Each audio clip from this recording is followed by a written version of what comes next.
Bon, merci Eric. De la hauteur, je ne sais pas si vous allez en prendre avec moi. C'est juste un cadre général que je vais essayer de présenter.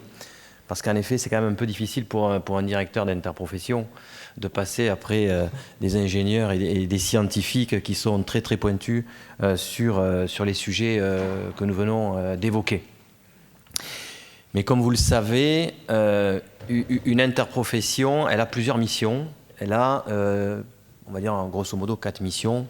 Une mission communication marketing, une mission économie, analyse des marchés, une mission technique, recherche et développement, et là c'est plutôt l'accompagnement que nous essayons de faire, notamment avec l'Institut français de la vigne et du vin Pôle Sud-Ouest, puisque c'est un de nos premiers partenaires, et puis tout ce qui est rédaction ou participation à la coordination du plan filière Sud-Ouest, pour ce qui nous concerne. Et donc, si mon intervention aujourd'hui se justifie quelque part pour cette notion de plan filière régional ou plan filière bassin viticole sud-ouest, pour montrer le cadre général finalement dans lequel l'interprofession, mais aussi tous les acteurs de notre bassin souhaitent s'inscrire. Et donc, je tiens d'ailleurs à souligner que ce travail de plan filière a été réalisé avec les services de FranceAgriMer, et je le dis puisque je vois qu'il y a Stéphane Bounot dans la salle. Donc, l'objectif de mon intervention, c'est tout simplement de vous montrer les grands axes de travail, et vous verrez qu'il y a un grand nombre de points qui ont déjà été évoqués. Alors d'abord, dans quel cadre général nous intégrons? C'est d'abord un cadre national. Ce cadre national qui s'articule avec le plan régional alors c'est dans le cadre d'un groupe climat ou groupe expert qui est présidé par Bernard Engelras, donc c'est l'IFEV, l'Institut français de la vigne et du vin tout simplement, qui impulse le travail du fait des expertises dans ce secteur-là. Il y a un deuxième niveau qui est le groupe politique, c'est-à-dire dans lequel toutes les organisations professionnelles nationales se retrouvent, que ce soit les vignerons indépendants, la coopérative, les interprofessions, les AOC, les IGP, etc., etc., etc. Donc tout le monde travaille dans les grandes orientations au niveau national. Et puis après, il y a des impulsions qui sont données par l'INAO, ce sont les différents conseils nationaux de l'INAO, AOC, AOP et IGP, et enfin le conseil spécialisé de FranceAgriMer. Ça, c'est le cadre national qui fixe les grandes orientations. Et puis après, on travaille au niveau régional, ou plus exactement au niveau bassin viticole, parce que les problématiques varient en fonction des bassins et des régions dans lesquelles nous nous trouvons.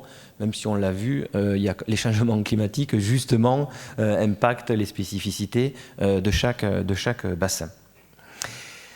Donc, nous travaillons au niveau, sous l'impulsion du préfet de bassin et de la DRAF, nous travaillons au sein du bassin sud-ouest et du CRIENAO sud-ouest, et c'est ce que nous allons voir tout à l'heure. Au niveau national, alors ça c'est un document que j'ai récupéré de FranceAgriMer, alors que j'ai un peu bidouillé moi-même, mais qui montre les 4 scénarios qui ont été posés au niveau national. Donc il y a il y a un scénario conservateur avec le scénario grisé, qui lui, alors là, il n'y a pas d'innovation et pas de changement du tout. Et puis, en fonction des évolutions, on va s'apercevoir qu'on peut soit aller vers quelques modifications de pratiques culturelles, ou alors aller un peu plus loin avec un peu plus d'innovation, voire même des ruptures d'innovation, ou complètement des changements radicaux dans la localisation des vignes et des pratiques. Le groupe national, lui, s'est positionné non pas sur une version conservatrice, nomade ou libérale, mais plutôt sur un aspect innovant. Et vous voyez que dans le côté innovant, il y a quand même des graduations qui sont évoquées. Donc, on travaille sur le scénario innovant, mais encore une fois, je tiens à vous le dire, ce sont des travaux, ce sont des axes de travail. Il n'y a aucune affirmation qui est faite à ce niveau-là. Donc sur ce diagramme-là, vous pouvez voir quand même la diversité des options qui ont été posées sur la table, même si c'est le scénario innovant qui est pris en compte.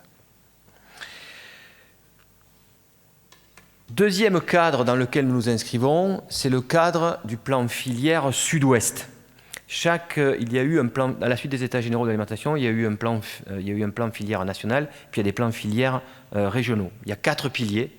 Il y a l'axe 1 qui est la responsabilité sociétale et environnementale, l'axe 2 qui est la création et le partage de la valeur, l'axe 4, je vais le mettre là, qui est la conquête des marchés et la performance à l'export, et l'axe 3 qui est la résilience des entreprises. Alors je ne vais pas les détailler. Ce que nous avons, le changement climatique, la problématique du changement climatique, nous l'avons introduit dans la résilience. Mais en fait, on peut dire que ça impacte la responsabilité sociétale et environnementale, que ça impacte la création de partage de la valeur, et finalement que ça impacte aussi nos performances à l'export et la conquête des marchés. Donc finalement, ce volet résilience, c'est-à-dire la capacité des entreprises et des vignobles à supporter des chocs et à les dépasser, eh bien, impacte les autres axes. Donc vous les retrouverez dans ce petit document-là qui fixe les grands axes du plan filière sud-ouest. Alors c'est très synthétique et c'est évolutif. Donc ne vous dites pas que c'est une Bible, c'est juste un cadre général de travail synthétique. Autre point, pourquoi je mets ce logo, c'est juste pour faire un petit clin d'œil. C'est que finalement, ça c'est le logo des vignobles du Sud-Ouest. Et vous voyez que la promesse qui est, c'est-à-dire la baseline ou la phrase qui est dessous, c'est de l'origine à l'originalité. Et si j'ai voulu le mettre, c'est que eh bien, la question du changement climatique impacte cette notion d'origine, puisque quand j'ai fait ma thèse sur les appellations d'origine contrôlée, on voyait que c'était le climat, le sol, le terroir, etc., etc. Et bien, on voit que tout ça est en train d'évoluer sous l'impact du changement climatique. Donc, oui, l'origine, d'accord, mais c'est une vraie question.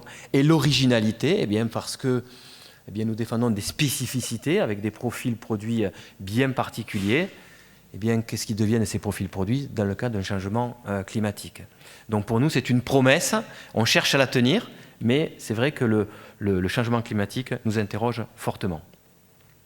Et puis enfin, le cadre général dans lequel nous nous inscrivons, eh bien, c'est la diversité de ce sud-ouest, l'étendue de ce sud-ouest, puisque pour ne prendre que l'axe Aveyron-Pays Basque, 500 km les séparent, et entre, ce n'est pas nécessairement les mêmes problématiques qui se proposent et qui se présentent surtout. Donc ce qui veut dire que si on n'a pas les mêmes problématiques, eh bien, il y a des réactions un peu différentes ou des actions un peu différentes. Et puis surtout, ça veut dire que sur un territoire aussi vaste, il y a des initiatives multiples et variées, et ça sera peut-être un peu le maître mot de mon intervention, c'est la nécessité, comme l'a souligné Françoise Goulard à un moment donné, de cette mise en réseau pour que ce soit le bassin dans son ensemble qui prenne conscience de cette problématique qui nous concerne tous.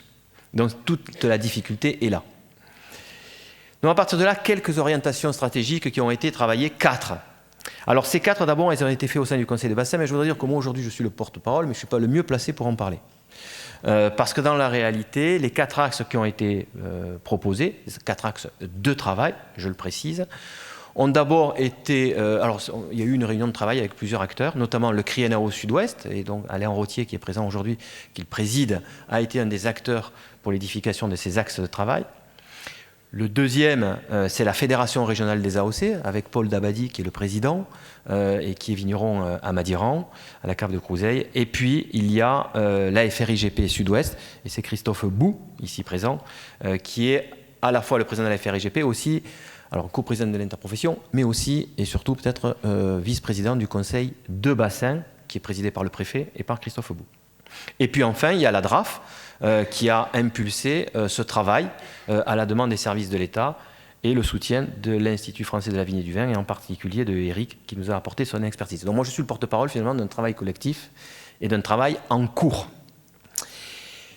Dont le premier axe dans lequel il a été proposé un certain nombre d'actions, et ça s'inscrit pleinement dans ce qu'ont dit Thierry Dufour et Frédéric Levrault précédemment, c'est que nous avons besoin d'améliorer nos connaissances sur divers aspects. Alors, nos connaissances sur les cépages, c'est quand même un point majeur, mais en interaction avec les sols et le climat.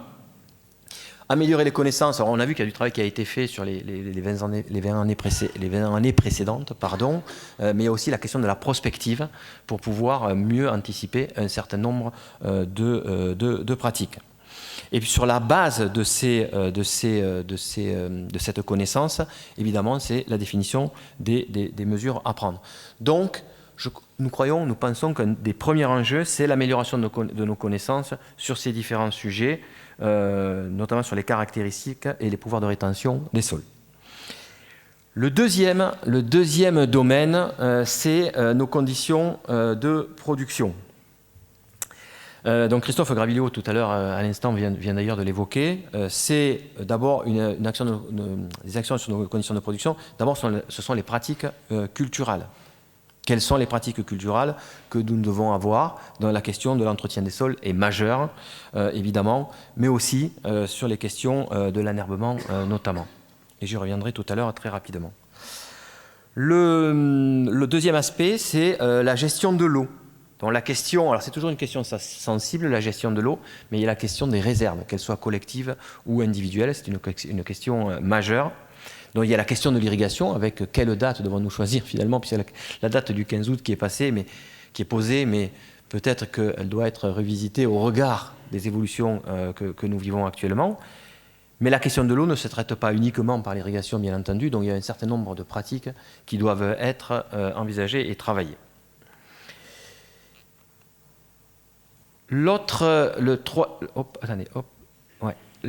Toujours dans les actions sur les conditions de production, nous considérons que le numérique est particulièrement important. Parce qu'on a un certain nombre de données qui sont réparties sur tout le territoire. Et en fait, on a un double besoin. On a un besoin d'abord de mettre en réseau ces différentes données, partielles ou éparses. Donc ça, c'est un des premiers points importants. Sinon, c'est très difficile d'appréhender un phénomène global dès lors que l'information est morcelée.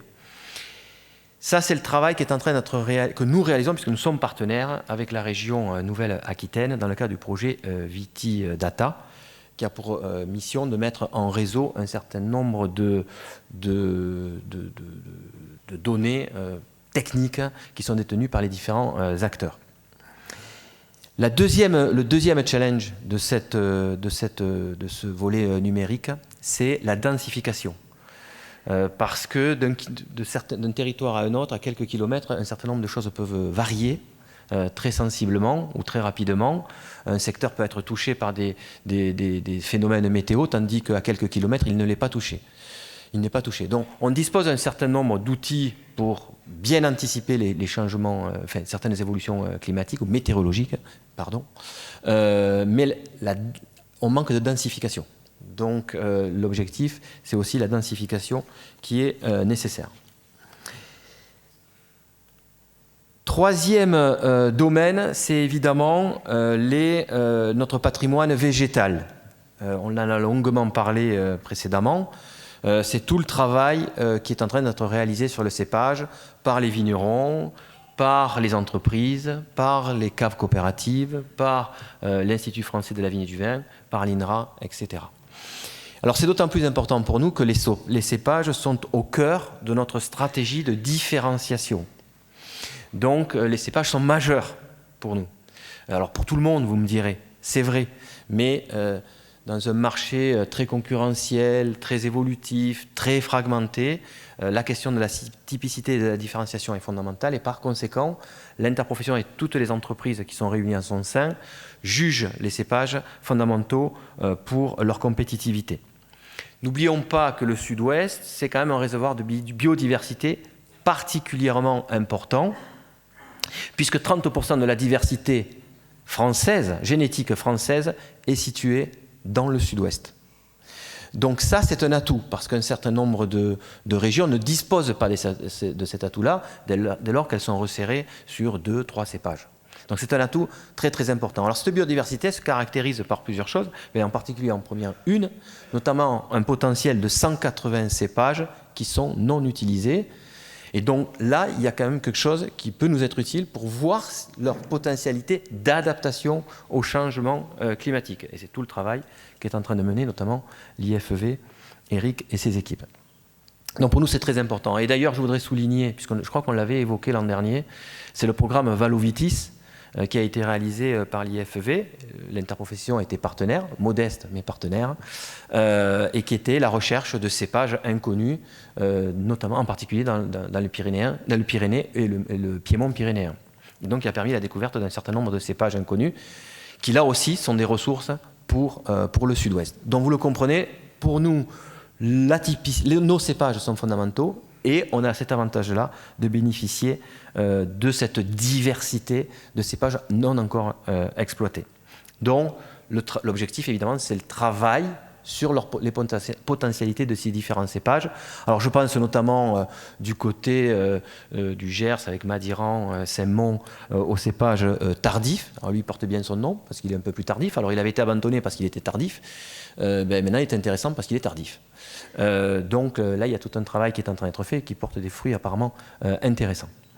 Je pense aussi au massin noir, toujours de ce côté-là, qui lui a la particularité d'avoir de fournir un peu moins d'alcool.